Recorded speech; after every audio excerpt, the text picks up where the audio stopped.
ఒక్క మాట చెప్పాలి, సద్ది తిన్న రేవుదాలు వాళ్ళ బిడ్డ సచ్చదాకా అన్నం ముడుతుందిరా అని మా అయ్య చెప్పేవాడు.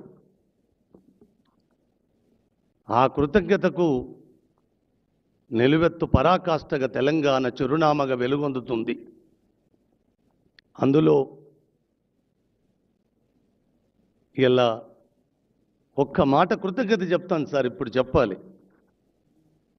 నేను 10 నెలలు 10 సంవత్సరాలు నిద్రాహారాలు మాని నిజంగా నా తెలంగాణ మా అమ్మ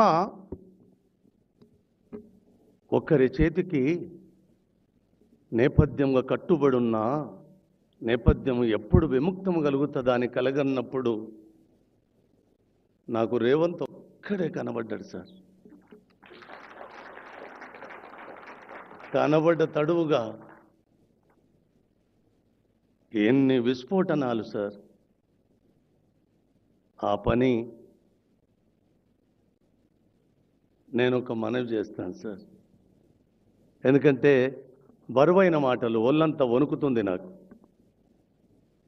నిజంగా ముఖ్యమంత్రి హోదా నుంచి చూసినప్పుడు ఈ సభ చాలా చిన్న సభనే అనుకుంటాను. శ్రీకృష్ణ తులాభారములో సత్యభామ వేసిన రాచరికపు వస్త్రాల మీద ఆ నల్లనయ్య తూకం రాలేదు, ఎంత రాజ్యాన్ని పనంగా పెట్టినా లేవలేదు. రుక్మిణి మాత చిన్న తులసి పత్రం వేస్తే లేచినట్టుగా ఇలా మా ముఖ్యమంత్రి తులసి పత్రంగా సభనంతా మీరు ఒక్కరు వస్తే చాలు కదా నాన్న, 4 కోట్ల మంది వచ్చినట్టు కదా, ఇక్కడ నలుగురు ఉంటే నాకేం పోయింది. నరజాతి సమస్తం పరపీడన పరాయత్వం అన్న నేపథ్యము నుంచి నరజాతి మొత్తం సుభిక్షంగా పచ్చగా వర్ధిల్లాలి, ప్రాణకోటి కూడా వర్ధిల్లాలి అని కలగన్న ప్రకృతికి ప్రతిరూపమైన సారు అశిత బాష్పాలు. ఆ పుస్తక ఆవిష్కరణ మీ చేతుల మీద ఇవాళ జరగడము ఎంత ఆనందం అంటే, ఈ వేదిక మించి ఒక మాట చెప్తానన్న, నాకు ఈ అవకాశం మళ్ళీ రావచ్చు, వస్తుందిలే, రాకపోతే అడిగిపోతుంది, కానీ ఒక్క మాట చెప్తాను. మనం ఇద్దరం కలిసిన నేపథ్యం ఎంతటి అలజడి, ఎంతటి విస్ఫోటనం సృష్టించిందో లోకమంతా చూసిన సత్యమే. కావున ఒక్క మాట ఈ వేదిక మీద నుంచి మీకు చెప్పాలి.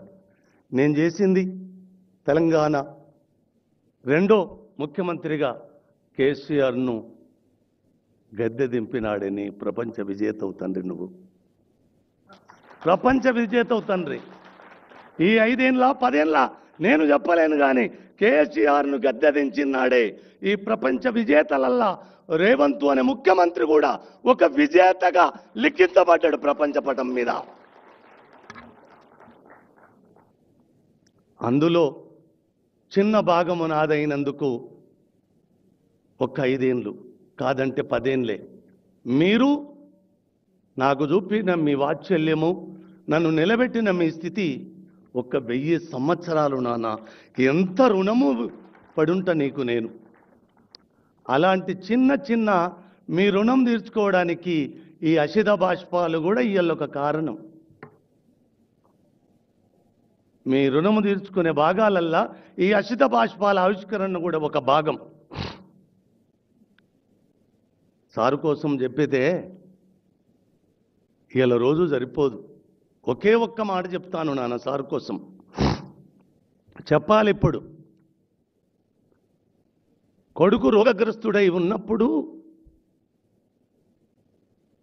నా భార్య అన్న, బిడ్డ, నా కొడుకు హాస్పిటల్ బెడ్ మీద ఉంటాడు, 5 సంవత్సరాలు కాలుతో నడిచి ఆత్మహత్య చేసుకోవాలనుకున్న నా తలంపు బాసరకు పోయి రాపో ఒక్కసారి అంటే ఏం జరిగిందో. బాసరకు పోయి వచ్చిన తరువాత నేను టాపీ పని చేసుకొని ఇల్లు కట్టుకొని బతుకున్న వాడిని, రోజువారి కూలి. ఆ బాసరకు పోయి వచ్చిన తర్వాత నాకేం జరిగిందో, నేను టాపీ బట్టి పని చేయలేదు. ఆ నదిని తాకినందుక లేకపోతే వాక్కులమ్మ నన్ను ఆశీర్వదించినందుక నాకు తెలియదు, కానీ ఈ నది గోదావరిని పుట్టిన నుంచి సముద్ర గర్భములో కలిసేదాకా చూడాలనుకున్న నా తలంపు ఒక్క నది ఏందిరా, యావత్తు ధరాతలం మీద ఉన్న the longest, the top 10 reverse మొత్తం చూసిరాపో అన్న తలంపు వచ్చినాడు.